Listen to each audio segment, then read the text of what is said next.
"365 Fly Fishing Tips for Trout, Bass, and Panfish" by Skip Morris. Tip number 113. Try a floating nymph on a sinking line. Why would you want to fish a fly that floats, like any one of these, a fly that's buoyant and wants to float, on a line that's designed to sink? Actually, there's some excellent reasons for doing that, and I do it all the time. I really do. It's a technique for fishing lakes, and I have caught so many trout, so many largemouth bass, lots of whatever, let's see, smallmouth, yellow perch, bluegills, pumpkin seeds, etc., crappies.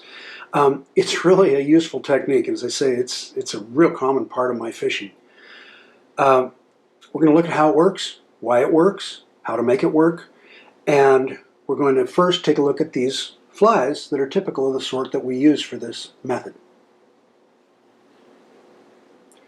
Here are some flies that are designed specifically to, these are buoyant flies that are designed specifically to be fished on a sinking line.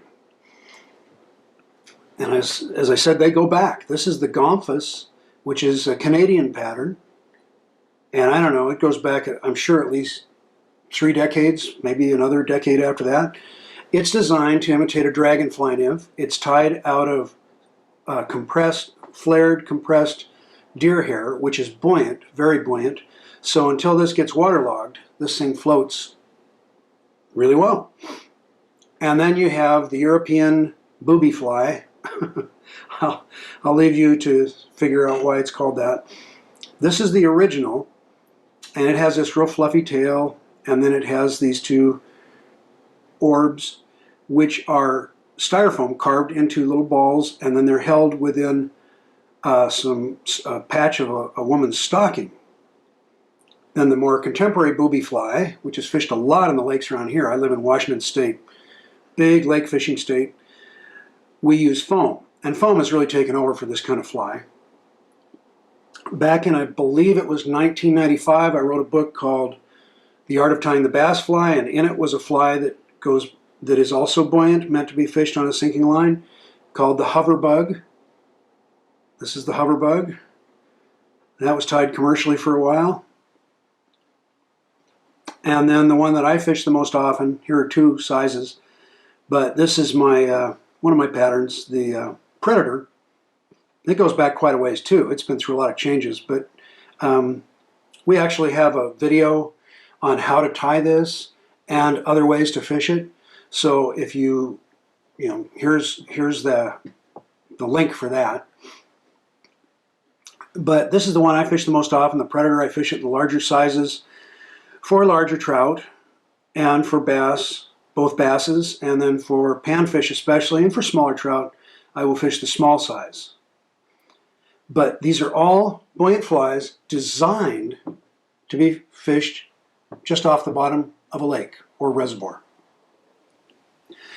What I've set up here is a symbolic representation of the bed of a lake, reservoir, or pond. And these are the kinds of things that you get your fly snagged on. Waterlogged wood, it floats out into the pond or the lake, and then it sinks. It gets waterlogged and sinks. Stones, rocks, some are jagged like this one. I've seen lakes just full of those. I've seen lakes just full of wood. I have one 8 minutes drive from here. And then you have water weeds. You're not going to find Oregon grape at the bottom of your lakes, but Oregon grape, I just had to grab something. This is representing water weeds. This is not a water weed, but it's a plant, okay? So close enough. Now, I have my full sinking line. This reel is, of course, on a rod. And there are 2 ways typically that you fish a full sinking line in a lake. One is trolling, and we've made a video on how to troll in a lake. You can see the title there. And we made another one on how to use the countdown system or the countdown method to cast and retrieve a fly right down in that zone in a lake. So we made a video on that, and there's the title for that.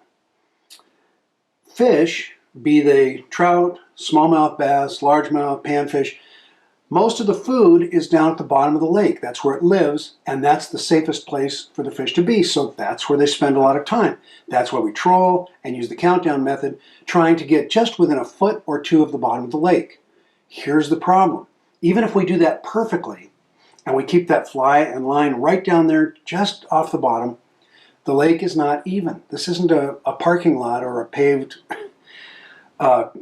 walkway. This is nature.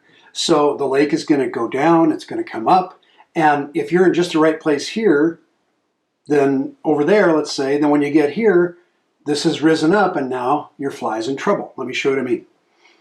Okay, so let's say I'm trolling, and here's my fly line. It's just above all this trouble. And here goes my fly line. It's just moving along, drawing the fly. And then there's my leader. Try to go a little faster here. And there's would be my tippet if I bothered to put one on. And now my fly is going, because it's unweighted, it's pretty much close to neutral. It's going to go through the water at just about the same depth, just about the same distance off the bottom as the line did. So the fly and the line, when the line goes by at 8 inches above this stuff, the fly is going to go by at 8 inches above this stuff. That's fine. Problem avoided. But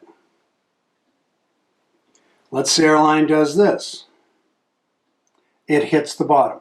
This happens, as I say, all the time, because the bottom of a lake is never perfectly even or even close to it.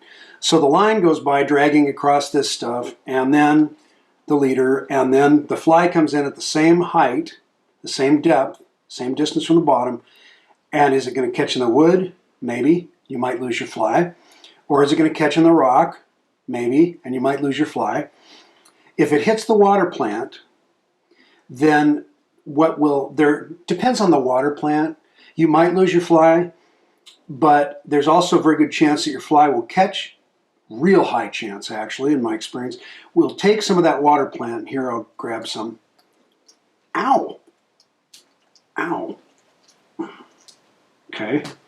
I'm glad Oregon grape doesn't grow in our lakes. It's prickly stuff. So your fly is going to catch this plant, and then it's going to pull some of it along with it. And that happens just all the time. All the time. And so if you're casting, retrieving, you check your fly, you take it off of there. But if you are trolling, then that's why we check our flies often when we troll, because you don't want to spend the next half hour dragging around a great big hunk of water plant. I mean, this looked like a little minnow, a little fish before, and now it looks like a little fish stuck to some salad. And that just isn't natural. There's trout, bass, whatever, they're just going to go, I don't think so. And who can blame them? That's just weird. So you're either going to lose your fly or you're going to lose all hope of catching fish if you hit one of these three things. Now, I'm going to show you what happens if you use that floating or buoyant fly I talked about. All right, same lake bed, same setup. Here's our line that's actually on a rod, of course. The one difference, I have a predator on here. Predator, buoyant foam fly. So, here's our line, and we'll just start out with it touching the lake bed trouble. There's the line sliding through the weeds, over the sharp, jagged rock, over the sunken wood, and now we start to get to our fly, and everything rises up, and it rises a little higher, and a little higher, depending on how quickly you're retrieving it or trolling it, and finally, the fly comes through. Now, what have we got? We've got a buoyant fly. It rises in the water. So even though the line was right down here on the rocks, the fly goes right over everything. So the line can find the bottom all at once, and the bottom stops the line from sinking, You know, how can the line go any deeper than this? It can't. But when the fly comes by, the fly is raised up because it's buoyant. That's the whole concept. But this allows you to fish the bottom of the lake, the bed of the lake, bump the lake every once in a while with the fly line, and not get snagged all the time. It's not perfect, but it makes a big difference. And that's it. That's the concept. Full sinking line, or even sink tip if you happen to be using one, but typically full sinking line, buoyant fly. Me again. We had some people contact us after this video came out, so we're adding this part. They made a good point. I forgot to mention this. One of the problems you can get into with a floating fly on a sinking line is that the fish, trout or bass, will take the fly deeply. They'll practically swallow it sometimes, and then they can get injured.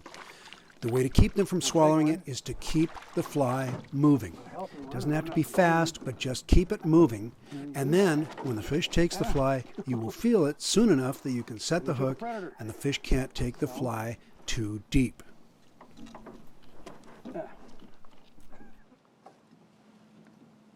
There it is.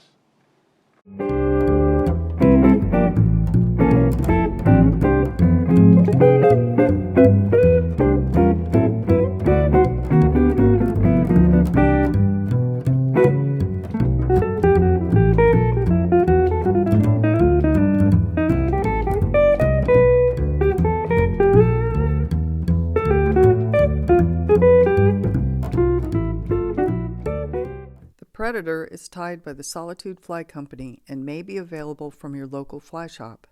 If it isn't, it's definitely available online from Feathercraft Fly Fishing and from the Fly Shop.